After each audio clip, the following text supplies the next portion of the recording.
Glória a Deus. Amém. Eu quero pedir em nome de Jesus que você possa abrir o seu coração esta noite.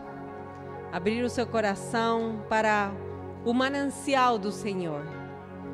Porque a palavra ela é tão preciosa.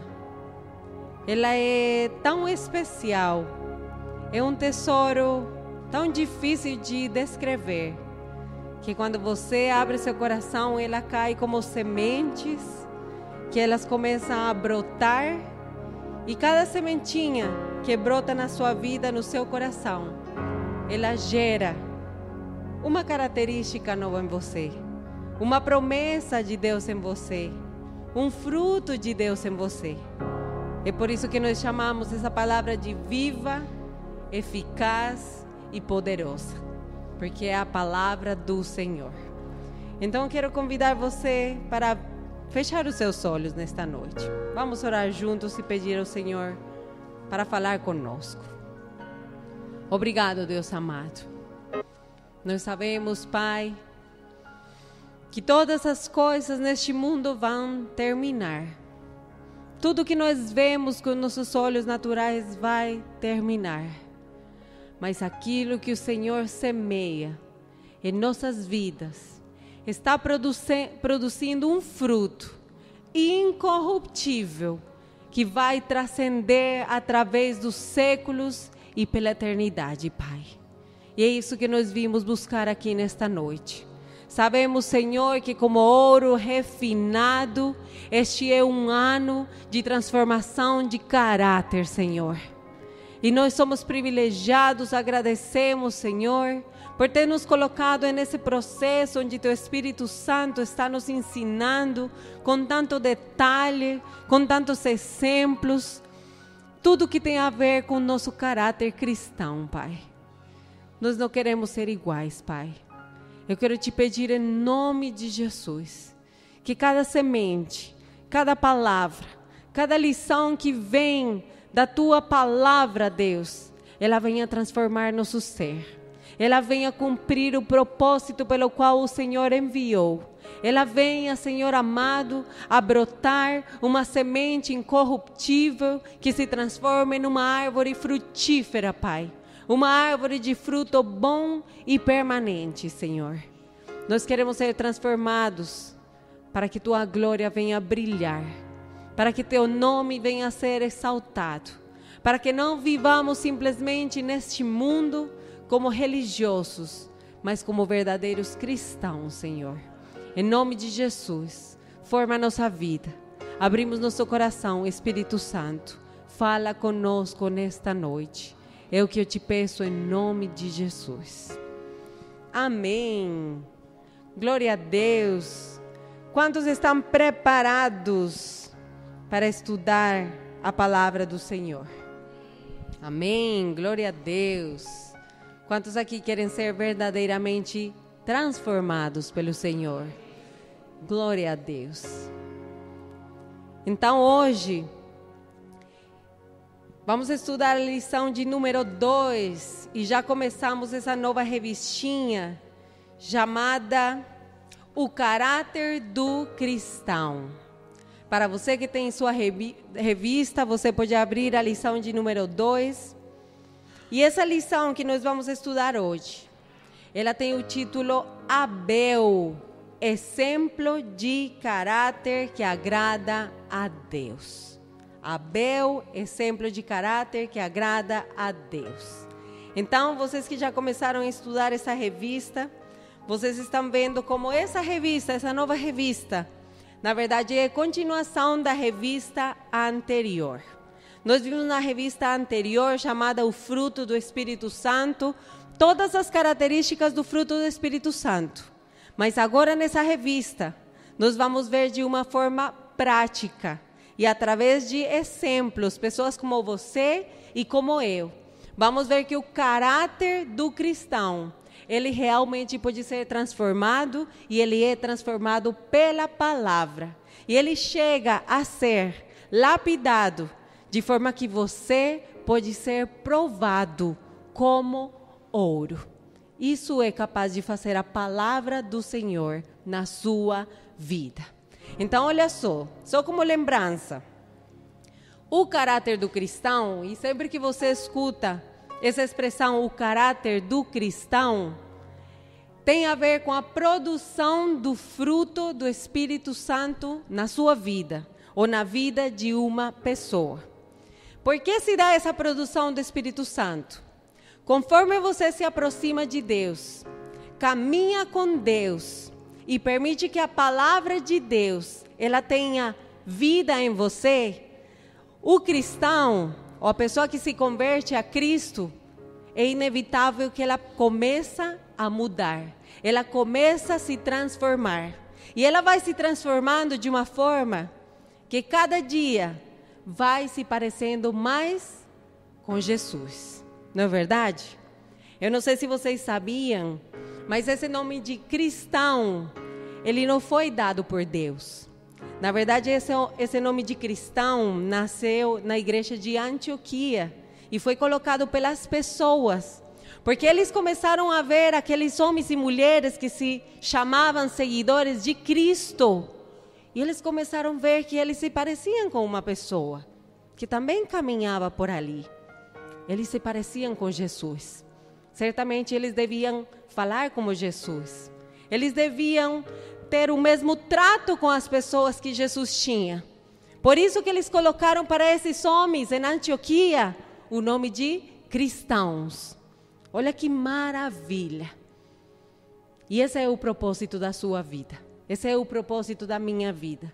Que cada dia, conforme você vai caminhando, você fique mais parecido a Jesus Cristo. Então é isso que nós estamos perseverando, querendo conseguir e colaborando com o Espírito Santo, para que Jesus seja gerado em nossa vida. Então, hoje vamos estudar o capítulo 4 de Gênesis. E eu quero você abrir a sua Bíblia. Gênesis capítulo 4. A palavra é maravilhosa. Sempre que eu leio essa história de Caim e Abel, eu descubro coisas novas. É maravilhoso. A palavra é um manancial que nunca termina. Coisas novas. Essa é a palavra para nós. Alimento novo para todos os dias. Então, se você abre ali em Gênesis, nós nos encontramos com o primeiro capítulo depois da queda. O primeiro capítulo depois que entrou o pecado. É o primeiro capítulo onde nós já encontramos o relacionamento entre Deus e os homens totalmente mudado. O relacionamento entre Deus e os homens, ele sofreu uma alteração depois do pecado.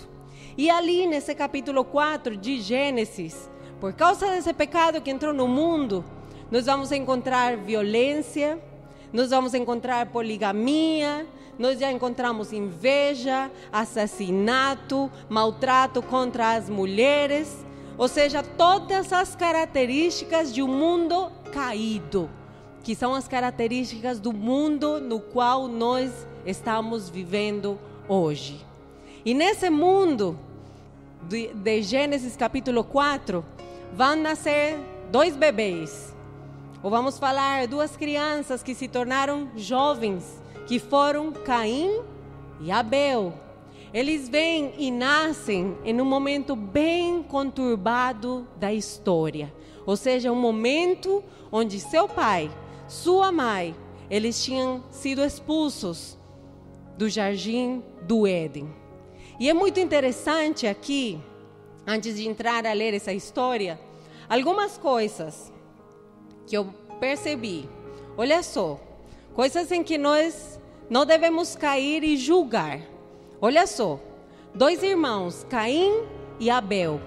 Os 2 criados na mesma casa, criados pelos mesmos pais, criados com os mesmos princípios, eles receberam a mesma educação. Mas temos 2 irmãos, um fracassou e o outro, ele agradou a Deus. Olha só, que coisa interessante. Abel, nós vimos com a história de Abel, que ele foi um homem que viveu, provou com seu caráter que ele viveu para agradar a Deus. Mas Caim, pelo contrário, o interesse da vida desse homem não era agradar a Deus.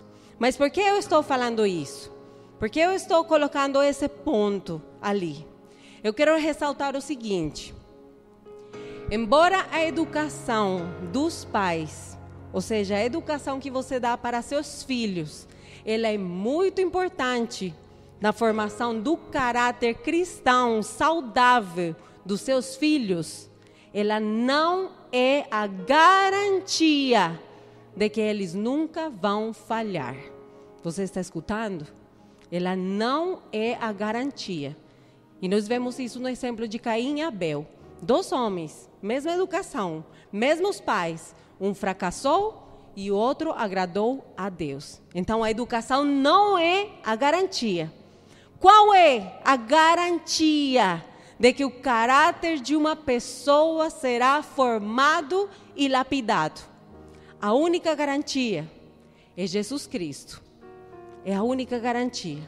Porque Jesus é o único que tem o poder para moldar uma pessoa até o ponto de tirar toda a velha natureza adâmica que fazia parte dessa pessoa. Só Jesus, através do seu sangue, pode fazer esse trabalho.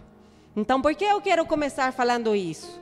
Muitas vezes nós cometemos o erro de culpar aos pais, ou com muita ligeireza, julgar a um pai pelo comportamento dos seus filhos. Ah, eles fazem isso, mas é porque o pai. Nós falamos isso com muita facilidade. E eu conheço pais excelentes, pais que realmente dão um exemplo na sua casa, pessoas íntegras. E eles têm que ver seus filhos fazendo escolhas terríveis. Não é culpa sempre dos pais. Porque por mais que você educa seus filhos bem nos princípios cristãos, seus filhos ainda, eles têm o livre arbítrio. Ou seja, eles ainda podem escolher fazer o certo ou fazer o errado. Amém? Então vamos lá. Vamos falar desses 2 irmãos. E esses 2 irmãos, como eu estava falando, eles nascem em um momento conturbado da história. Pense por um momento a vida que essa família estava passando, vivendo nesse momento. Adão e Eva tinham sido expulsos, saíram de um jardim de rosas, onde tudo era perfeito, e de repente se encontram com um mundo caído, onde eles têm que trabalhar e levar todas as consequências do pecado. Estavam vivendo em um momento conturbado. E eu comecei a pensar várias coisas, só com esse ponto. Porque pensa bem, tem pessoas que podem se identificar com esse mundo no qual nasceram Caim e Abel. Tem pessoas, e provavelmente aqui nós temos pessoas, que nasceram em um lar conturbado, em um lar onde você não conhecia paz, não se respirava paz. Muitas pessoas aqui, pode ser que nasceram de um relacionamento extramarital, se chama assim, um relacionamento extraconjugal. Ou pessoas que nasceram em um momento onde sua mãe ficou sozinha. E talvez você teve que ver sua mãe lutando sozinha, sem a ajuda de um pai ali para apoiar do lado dela. Tem pessoas que nasceram nessas circunstâncias. Filhos de mãe solteira. Ou filhos que nasceram, pessoas que nasceram depois de um abuso. Olha que coisa mais difícil. Ou pessoas que nasceram em famílias que depois seus pais se divorciaram. Isso é muito difícil.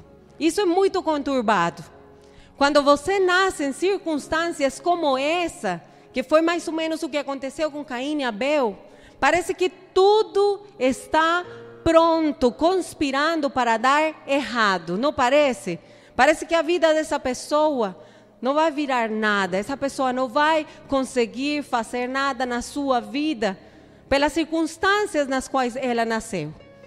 Se vocês vão na história de Caim e Abel, eu encontrei um detalhe muito interessante. E vamos ali no versículo 1 do capítulo 4.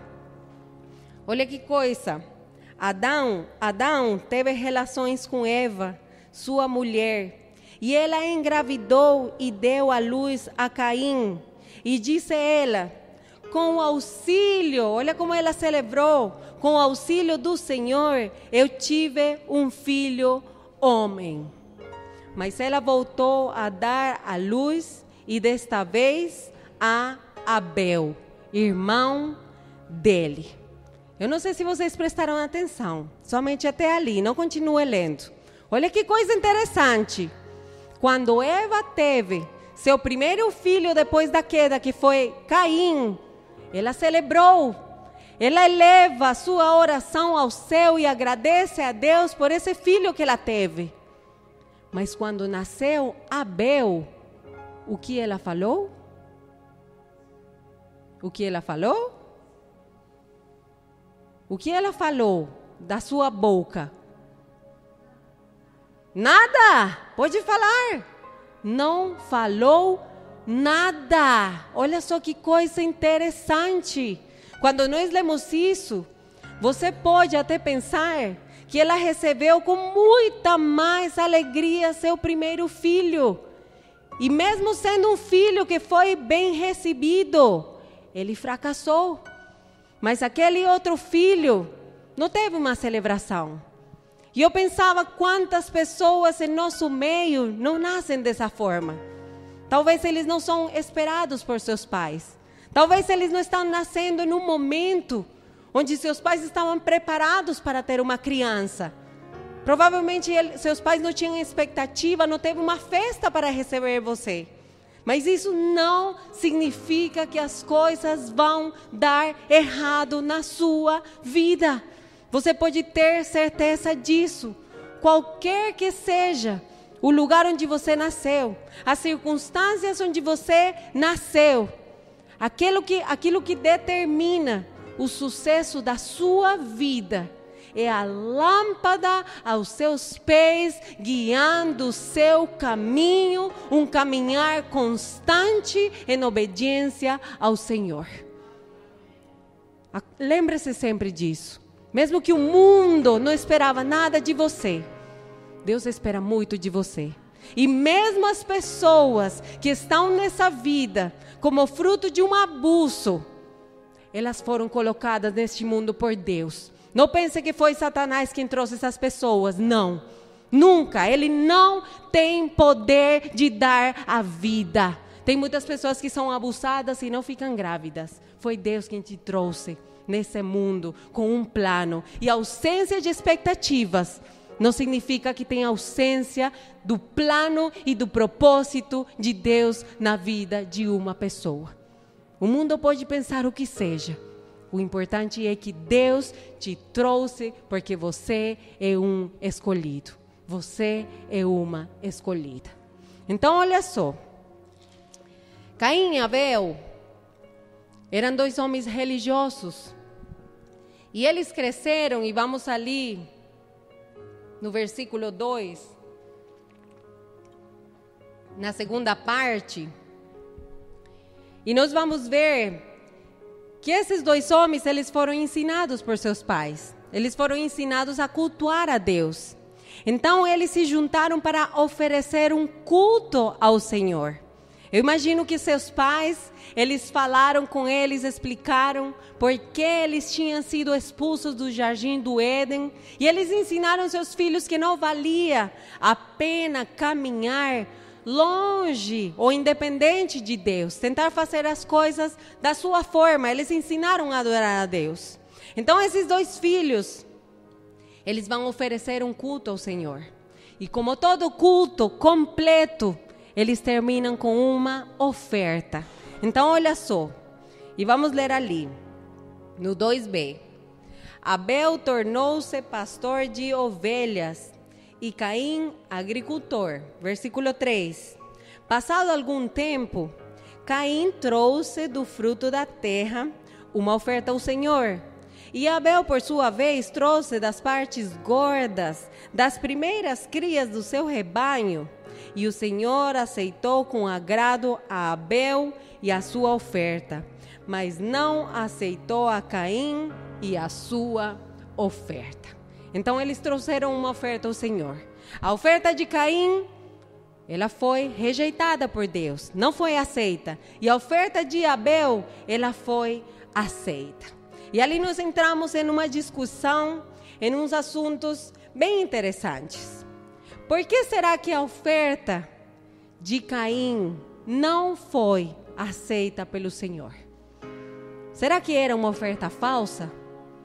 Não era uma oferta falsa. Claro que não, era uma coisa tangível que ele trouxe para o Senhor. Tem comentaristas que falam que essa oferta não foi aceita porque não teve derramamento de sangue.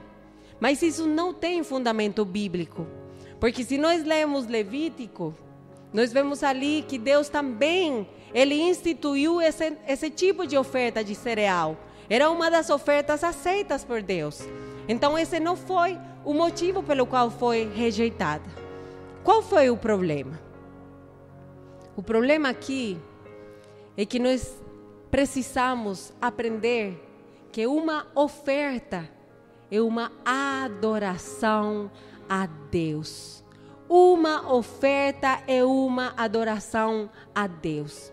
E quando você entrega uma adoração a Deus, quer dizer que você está reconhecendo a soberania de Deus. Soberania de Deus. Na verdade, adoração, e se uma oferta é adoração, adoração é sinônimo de várias coisas. Olha só, adoração significa submissão, adoração significa elogio, quer dizer que você está levantando alguém que você reconhece que é muito superior a você. Adoração significa rendição, significa inclinação, significa entrega. Adoração significa exaltação. Então, a oferta é sinônimo de adoração. Quer dizer, quem realmente adora ao Senhor, ele reconhece que Ele é Deus e que eu sou um servo. Então, se Ele é Deus, Ele manda, não sou eu que mando. Se Ele é Deus e Ele é soberano, Ele manda. E eu sou servo. O servo obedece. Essa é a diferença da verdadeira oferta ao Senhor. Mas, mesmo assim, nesse texto, quando vocês veem ali, no versículo 3, fala que Caim trouxe uma oferta ao Senhor. Uma oferta. Ou seja, ali essa palavra uma, ela nos dá a entender, tipo assim, como qualquer coisa. Alguma coisa. Aquilo que apareceu. Ou seja, vocês ali nessa palavra podem ver que realmente Caim entrega essa oferta como pensando que ele estava fazendo qualquer coisa. Como se Deus precisasse aquele ato que ele estava fazendo. É como se ele pensasse que estava fazendo um favor a Deus. Uma oferta, alguma coisa, qualquer coisa. Ele estava contendo a adoração. Na verdade, aqui nós vemos uma oferta retida. Ele não estava entregando o melhor que ele tinha. O melhor que ele poderia entregar em reconhecimento daquele homem, daquele Deus grandioso a quem ele estava servindo e elogiando. E nós temos que aprender uma coisa. Lembre-se sempre disso. Sempre que você traz uma oferta ao Senhor, ou faz qualquer coisa para Deus, na verdade Deus não está vendo aquilo que está nas suas mãos. Mas Deus está vendo aquilo que está dentro do seu coração. Você escutou? Seja que você está entregando, ou seja que você está fazendo. Deus não vê com os olhos humanos aquilo que os outros veem. Ele está vendo o seu coração. E Deus sabe perfeitamente quando um coração está totalmente entregue a Ele. Ele está vendo a pessoa e Ele sabe se a pessoa está verdadeiramente rendida ao Senhor. E Ele sabe também se a pessoa está retendo alguma coisa em seu ser. Ele sabe. E o perigoso nisso é que tudo aquilo que você retém, tudo aquilo que você não consegue entregar para Deus, tudo aquilo que você não consegue entregar em adoração a Deus, são áreas que se tornam domínio do inimigo. Você está prestando atenção? Tudo aquilo que você não consegue entregar a Deus, são áreas que estão sob o domínio do inimigo. Por que Caim não foi recebido junto com sua oferta? Ele fez esse ato de uma forma automática, de uma forma mecânica, de uma forma comum, sem dar o valor devido àquilo que ele estava fazendo. Foi tipo um protocolo, uma questão exterior. Olha que perigoso.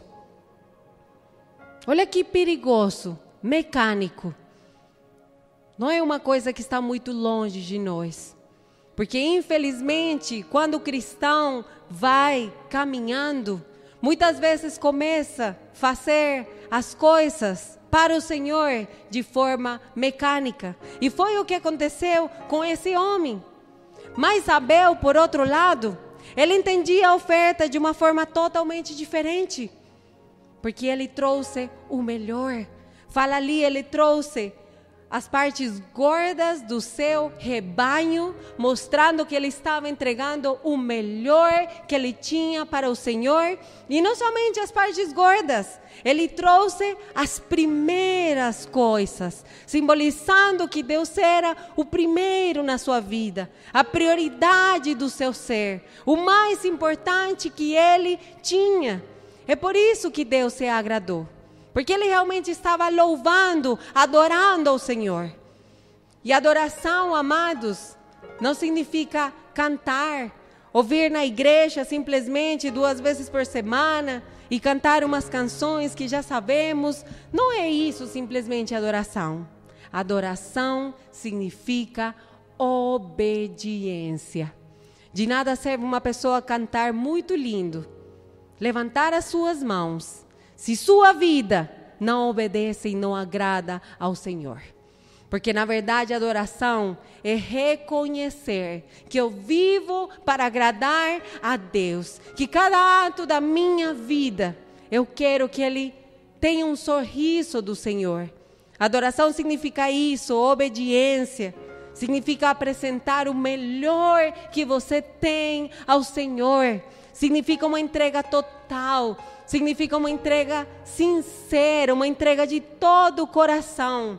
E uma entrega consciente ao Senhor. Não mecânica, totalmente consciente. É por isso que a Bíblia diz que nosso culto, ele deve ser racional. Você tem que saber muito bem aquilo que você está fazendo.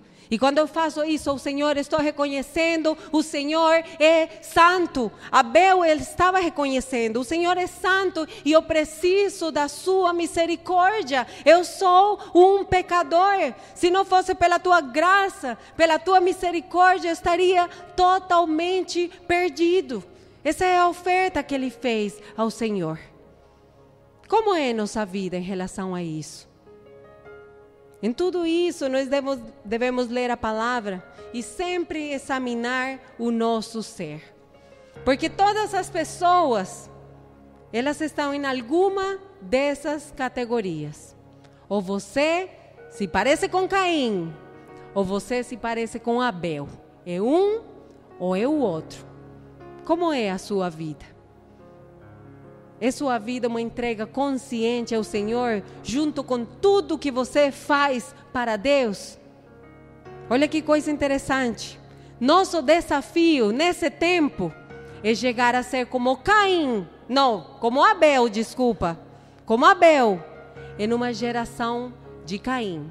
Nós vivemos em um mundo de Caim, mas você ainda pode chegar a ser diferente. e diferente em tudo o que você oferece para o Senhor. Entrega total, entrega consciente.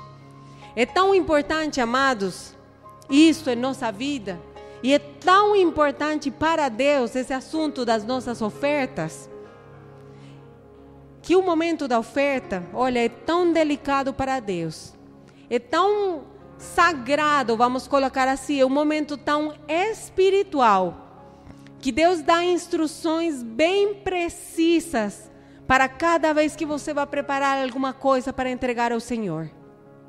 A palavra diz assim, que se você está no culto e você vai entregar uma oferta, e como você está fazendo isso com plena consciência, se você naquele momento se lembra de que tem algum irmão que tem alguma coisa contra você, ou que você tem alguma coisa em contra de um irmão, o que você deve fazer?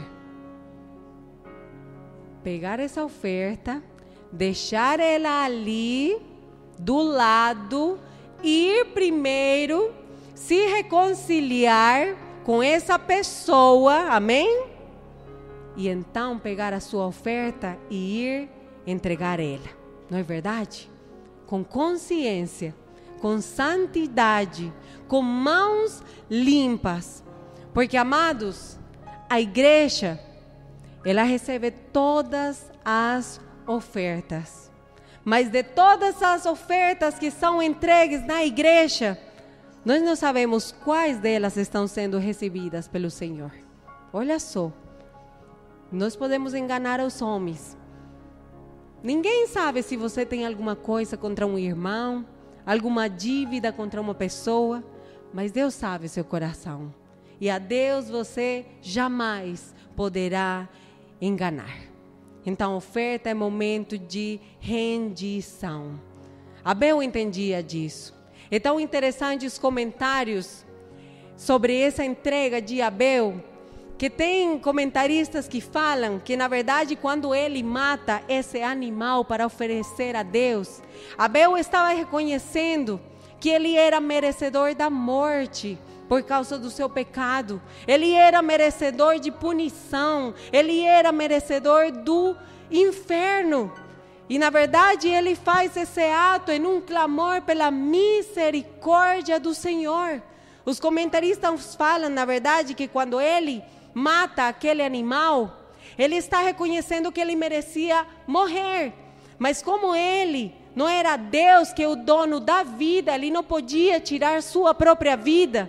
Então ele prepara esse animal em substituição pela sua própria vida, por causa do seu próprio pecado.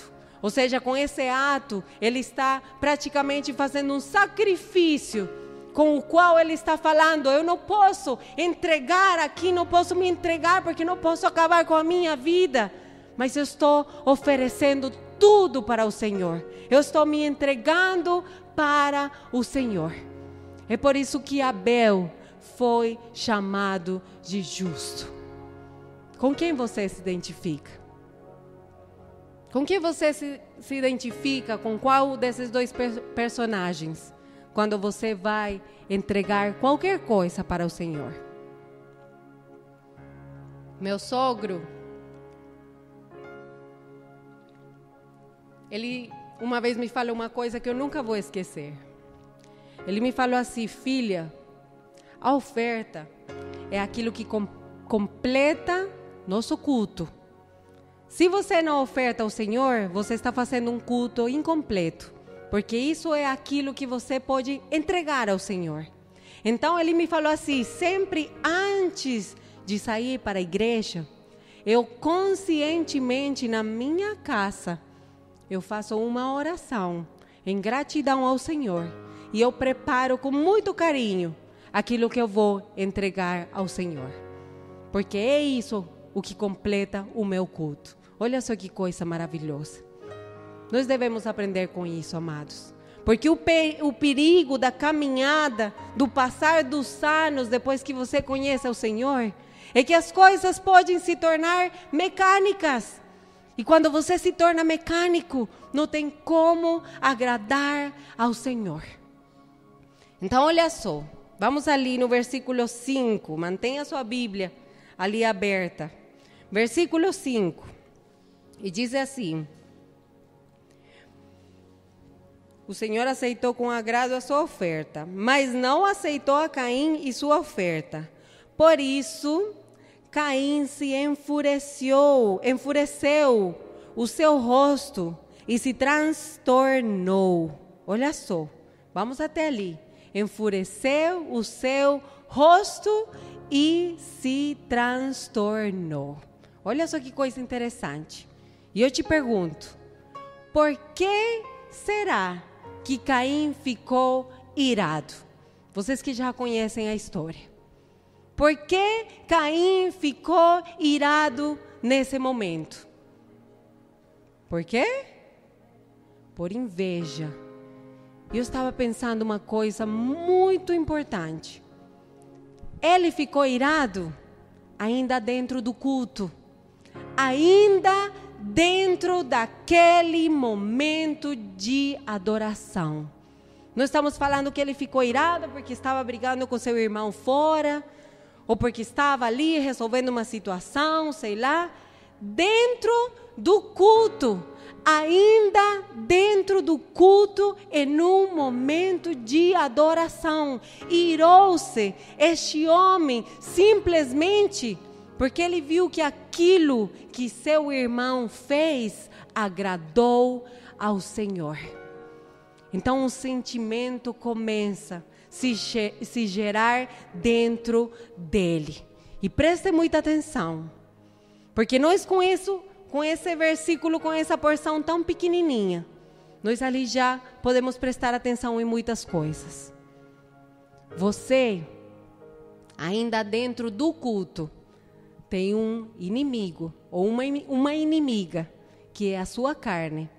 E ela continua sendo a sua inimiga, ainda dentro do culto.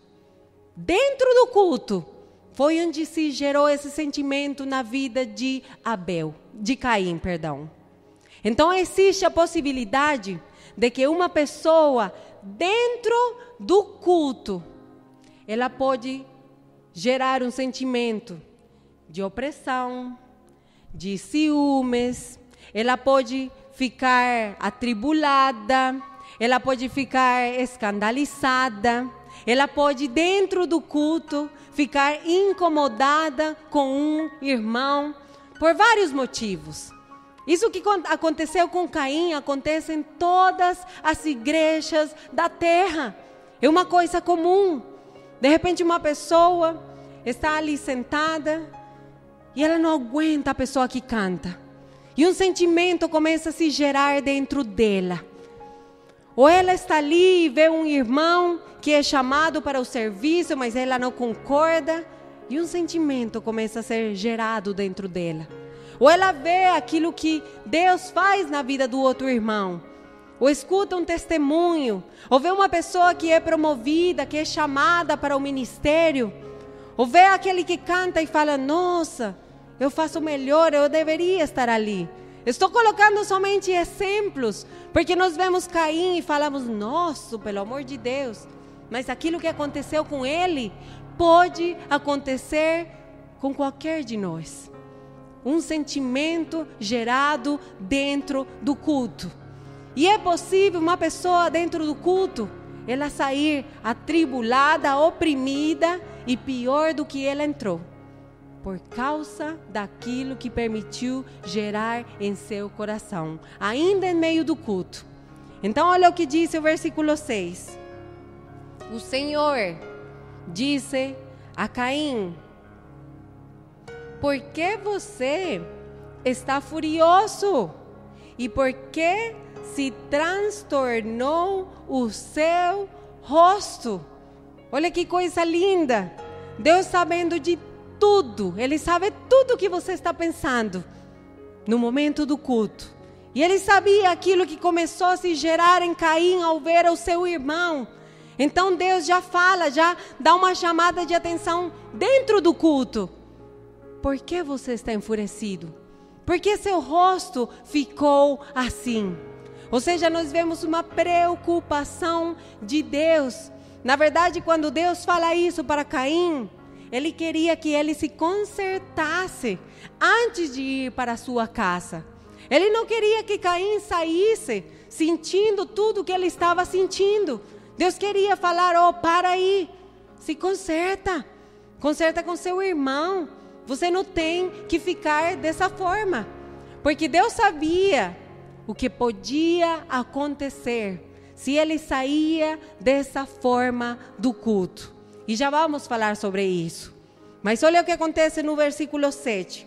Cada versículo é uma riqueza impressionante. Se você, então Deus dá uma instrução para ele. Se você fizer o bem, não será aceito. Mas, se não o fizer, saiba que o pecado o ameaça à porta e ele deseja conquistá-lo, mas você deve dominá-lo. Olha só, 2 lições nós aprendemos nesse versículo 7 com aquilo que Deus falou. 2 coisas. A primeira, se você não fizer o bem, não será aceito. Primeira coisa que Deus fala.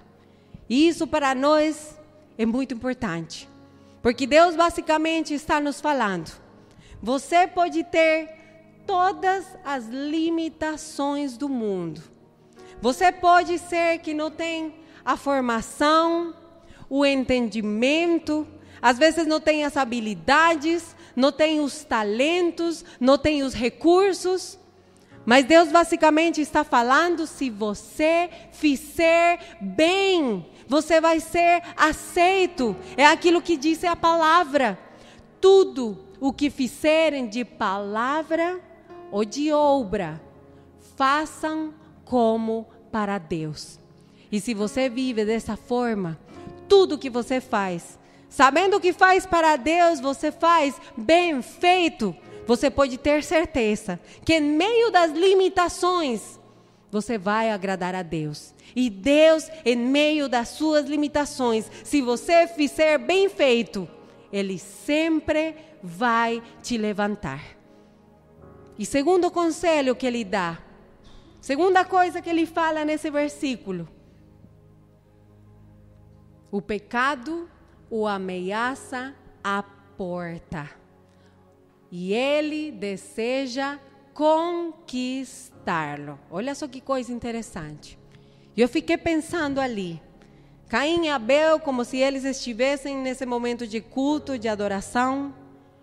E como se tivesse uma fera ali na porta, agachada, esperando a eles saírem do culto, para ela se levantar. E não só dar uma mexidinha, não. Conquistar-lhe. É assim o pecado. Você tem que saber disso. Todos nós temos um inimigo muito sério. E é uma fera, da forma como ele colocou aqui, é uma fera que está agachada ali na porta, no momento onde você pode dar opção ao pecado, ser dominado pela ira, ser dominado pelas ciúmes, como aconteceu com ele, ser dominado por um momento de impaciência, ser dominado por um momento de raiva e de repente passar por um lugar e o pecado se levanta como uma fera e não é com qualquer propósito. O propósito dele é conquistar. Olha só que lição tão importante em nossa vida. Nós temos que dominar nossa carne. Um dos objetivos da sua vida tem que ser dominar o pecado.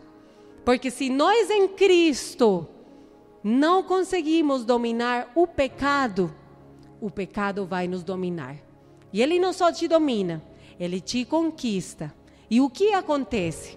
Por que coloca essa figura da porta? O que significa que o pecado está ali esperando na porta? A porta, na verdade, ali simboliza aquele lugar onde você sai do endereço de Deus. Aquele lugar onde você sai da presença de Deus. Porque é isso que acontece quando o pecado te domina.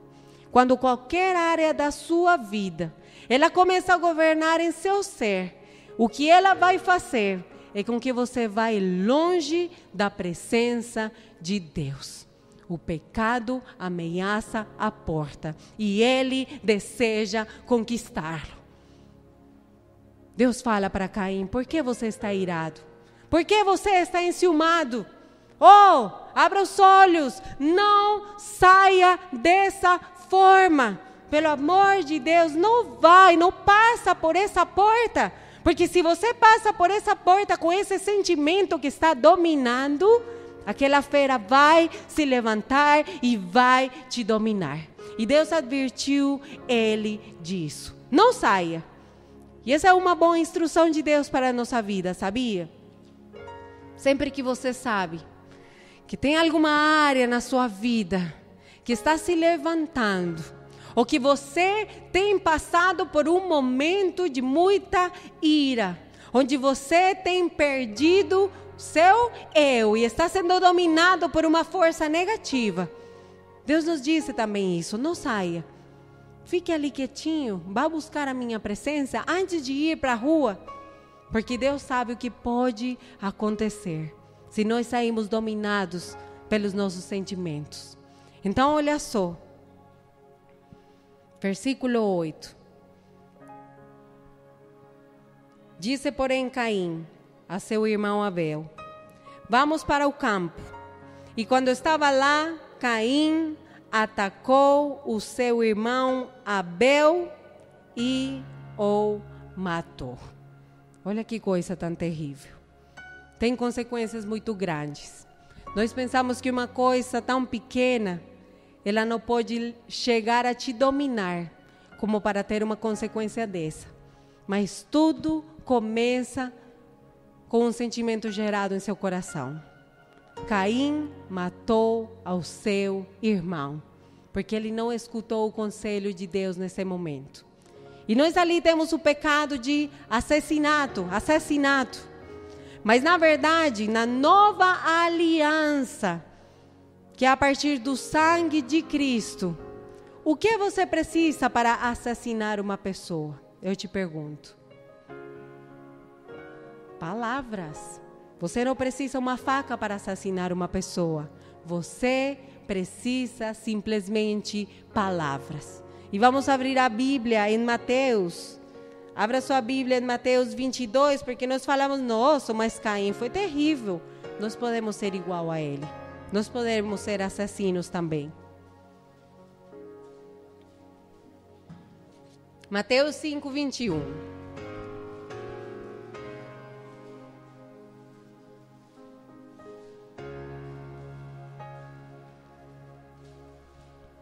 E olha o que disse Mateus. É por isso que sua ira nunca pode lhe dominar. Vocês ouviram que foi dito aos seus antepassados: não matarás. E quem matar está sujeito a julgamento. Mas eu lhes digo que qualquer que se irar contra seu irmão estará sujeito a julgamento. E também qualquer que disser a seu irmão raca, que isso significa tolo, bom para nada, será levado ao tribunal. E qualquer que disser louco, corre risco de ir para o fogo do inferno. Mateus 24, quando está dando os sinais do fim, ele disse 3 coisas que vão acontecer para nossos tempos, porque estamos nos tempos do fim. Mateus 24, em palavras de Jesus, ele disse: naqueles tempos, muitos ficarão escandalizados, trairão e odiarão uns aos outros. Olha só, ficar escandalizado, você pode ficar escandalizado dentro da igreja e sair escandalizado.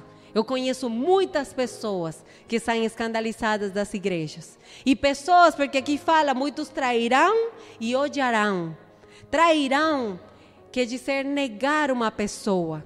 E odiar não vai tão longe como nós pensamos. Ódio é ausência de amor. Simplesmente, se você ignora uma pessoa, você já pode estar odiando, porque você não está amando. Então, nós temos que vigiar e dominar o nosso ser, com plena consciência, pedir sempre ao Espírito Santo: Senhor, sonda o meu coração. Às vezes você mesmo nem sabe que já tem sentimentos gerados em seu ser contra um irmão. Mas se você pede ao Espírito Santo de Deus, Ele sempre vai te mostrar. Porque as consequências de matar uma pessoa, de matar o próximo, de matar os nossos irmãos, são muito sérias. E a pior espingarda que existe, segundo a palavra, não é aquela espingarda que tem os policiais aqui, não. A pior espingarda que existe para matar as pessoas se chama as palavras, porque elas têm o poder da morte. Olha o que aconteceu com Caim. Olha quais foram as consequências. E eu quero terminar falando dessas duas consequências, porque da mesma forma como aconteceu com Caim, por assassinar seu irmão, pode acontecer com qualquer de nós, quando fazemos a mesma coisa. Olha o que diz aqui, vamos ler do versículo 9, ali em Gênesis, vamos voltar, do versículo 9 até o versículo 12. Gênesis 4, 9. Então, o Senhor perguntou a Caim: onde está o seu irmão Abel? E respondeu ele: não sei. Acaso eu sou o responsável por meu irmão? E disse o Senhor: o que foi que você fez? Escute, da terra o sangue do seu irmão está clamando, e agora amaldiçoado é você pela terra, marque essa palavra, pela terra, que abriu a boca para receber da sua mão o sangue do seu irmão. Quando você cultivar a terra, esta não lhe dará mais a sua força, e você será um fugitivo errante pelo mundo. Espere até ali.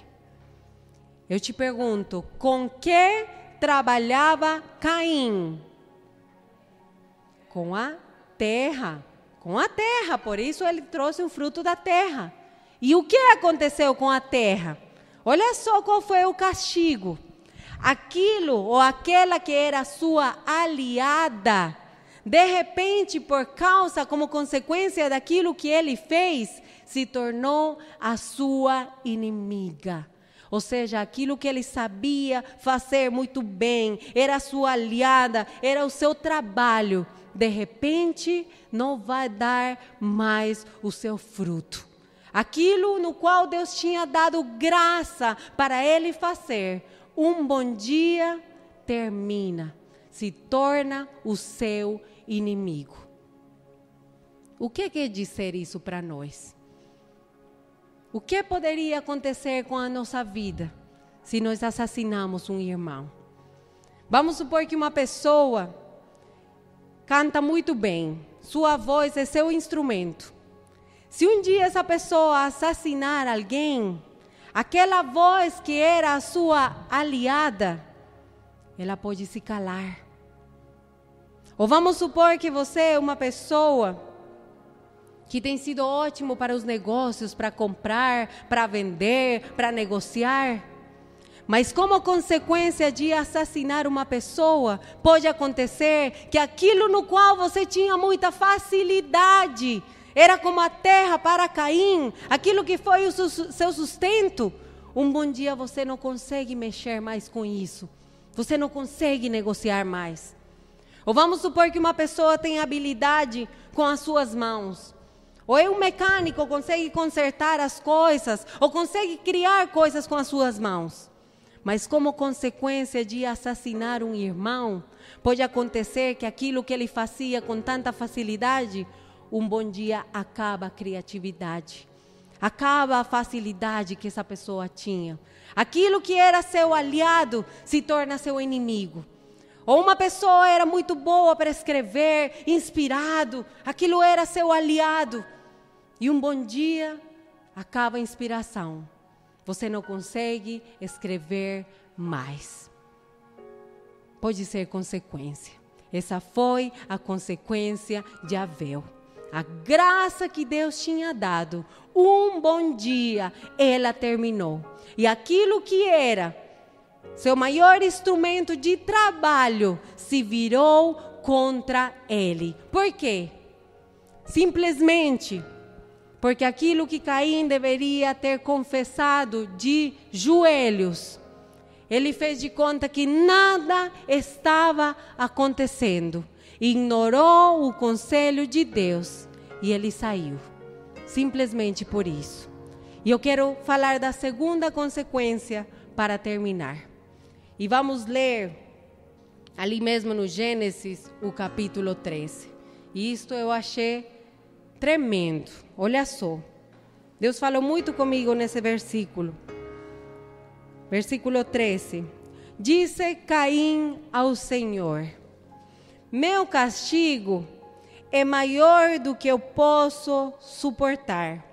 Hoje me expulsas desta terra, e eu terei que me esconder da tua face. Serei um fugitivo errante pelo mundo, e qualquer que me encontrar me matará. Você está entendendo? Olha a segunda consequência. Caim perdeu a bênção do cotidiano. Ele ficou errante pelo mundo. O que quer dizer perder a bênção do cotidiano? Muitas vezes nós temos as coisas e não valorizamos. Mas o cotidiano quer dizer que você é abençoado porque se levanta de manhã, desliga o ar, observa seu esposo, sua esposa, vamos tomar um café. Aí você pode levantar da sua cama, ir arrumar o lanche dos seus filhos, tomar um café. Você tem uma vassoura em casa que não está ali pendurada porque você tem saúde para pegar ela, limpar a sua casa. O cotidiano significa que você sai da sua casa, pega a sua bicicleta, a sua moto, o seu carro, sai, vai trabalhar, tem saúde, volta para casa, faz o almoço. Esse é o cotidiano. O cotidiano significa que eu posso ir no mercado, que eu tenho como comprar alimento para levar para minha casa, eu posso ir na padaria. Isso é o cotidiano. E isso é uma bênção. Caim perdeu essa bênção. E sabe o que o Senhor me falava? Eu escutava o Espírito Santo claramente falando que tem pessoas que nós não vemos mais. Pessoas na sua vida que você não viu mais, não sabe que será a vida dessa pessoa. Fulano, fulana desapareceu. E o Senhor me falava, tem muitas pessoas que estão errantes pelo mundo. Elas têm saído como consequência de assassinato, com palavras, de matar a uma pessoa com suas palavras, e hoje estão errantes pelo mundo. Pessoas que têm tido que sair das suas cidades, abandonar os seus empregos, chegam numa cidade e nada dá certo, voltam, nada dá certo, começam um emprego hoje, não dá certo, vai e troca outra vez, e troca de emprego igual troca de sapatos. Eu sei que vocês conhecem pessoas assim, não é verdade? Perder a bênção do cotidiano. Se você ainda mora no mesmo lugar, se seus filhos estão na mesma escola, se você frequenta os mesmos lugares, se você tem os mesmos amigos, isso é uma bênção. E nós não podemos pensar que é simplesmente costume, é bênção do Senhor. Mesmo que muitas pessoas não estão no lugar onde você queria estar, Mas se você está no mesmo lugar, eu te garanto que é Deus quem está te sustentando. E se você tem esse privilégio, agradeça ao Senhor. Porque tem pessoas que não conseguem frequentar os mesmos lugares. Tem pessoas que não podem falar com aqueles que eles falavam antes. Tem pessoas que nem seus filhos podem frequentar os lugares onde estavam seus amigos, pelas dívidas que eles têm com seus irmãos. Então eu quero terminar simplesmente falando com vocês e pedindo ao Espírito Santo que em cada coisa que nós aprendemos, você pode chegar em casa e ler mais uma vez essa história e pedir ao Espírito Santo que em todas as áreas da sua vida nunca você venha cometer o erro de não confessar tudo aquilo que está em seu coração ao Senhor. Não tem nada pior na vida de uma pessoa do que caminhar ou tentar caminhar com pecado não confessado. Porque aquilo que muitos pregam de que Deus não castiga, esse Deus que não castiga não existe na Bíblia. Nós vemos um Deus que castiga. É por isso que a palavra diz que o castigo que nos trouxe a paz estava sobre ele. Ou seja, todo o castigo e punição que nós merecíamos, ele teve que cair sobre Jesus. E somente aquele que está justificado em Cristo, ele não é castigado por Deus, porque Cristo foi castigado em seu lugar. Mas quem sai dessa cobertura de Deus, ele é castigado e ele é punido. Amém? Oh, Deus amado, nós agradecemos, Senhor, nesta noite. Pai, tenha misericórdia das nossas vidas, que nós sempre venhamos a estar diante de Ti com um coração quebrantado, contrito, entregue a Ti, Senhor. Nos ensinas a ser adoradores em tudo que fazemos, em tudo que entregamos. Nos ensinas a reconhecer, Pai, que o Senhor é soberano, que nós precisamos de Ti, que sem Ti estamos perdidos, Pai. Nos perdoas por cada vez que temos feito as coisas mecânicas, Pai. Por cada vez que nós inconscientemente fazemos as coisas para Ti de uma forma religiosa, sem plena consciência, sem dar o valor devido a tudo que o Senhor merece. Pai amado, nos levas a aprender com esses exemplos de caráter, Pai. Que nós venhamos a caminhar com passos firmes, cimentados, Senhor, colocados conforme a Tua palavra quer que nós estejamos, Senhor, firmes na rocha da salvação. Pai, nos leva, Senhor, a ter uma entrega total e aprender, Senhor, que nosso coração tem que estar todos os dias em Ti, porque somos fracos, porque tantas coisas podem acontecer em nosso interior e o Senhor sabe e conhece. Nos levas a confessar todos os dias o nosso pecado. Nos leva, Senhor, a viver em paz com os outros. Que nós não venhamos a cometer os erros, Pai, que cometeu Caim. Que sempre sondemos o nosso coração em Ti. Que o Senhor seja o nosso melhor aliado. Nos ajudas a conquistar, dominar o pecado que quer agir em nossa vida. Que nós venhamos, Senhor, a ser diferentes, a ser conscientes, a colaborar em todo o tempo contigo, Senhor, a caminhar contigo, agradecer as coisas mais pequenas da nossa vida, Pai. Agradecer, Senhor, aquilo que o Senhor nos dá, que parece tão comum, mas que são as bênçãos do Senhor. Pai, nos ajudas para que nossa boca seja instrumento de bênção, de vida, Senhor. E que se nós temos alguma dívida que consertar com algum irmão, com alguma pessoa, Pai, que nós sejamos diligentes e rápidos, Senhor, por amor a Ti, Senhor, em confessar. Em nome de Jesus, nós agradecemos, Senhor. Amém. Obrigado, Deus amado. Amém.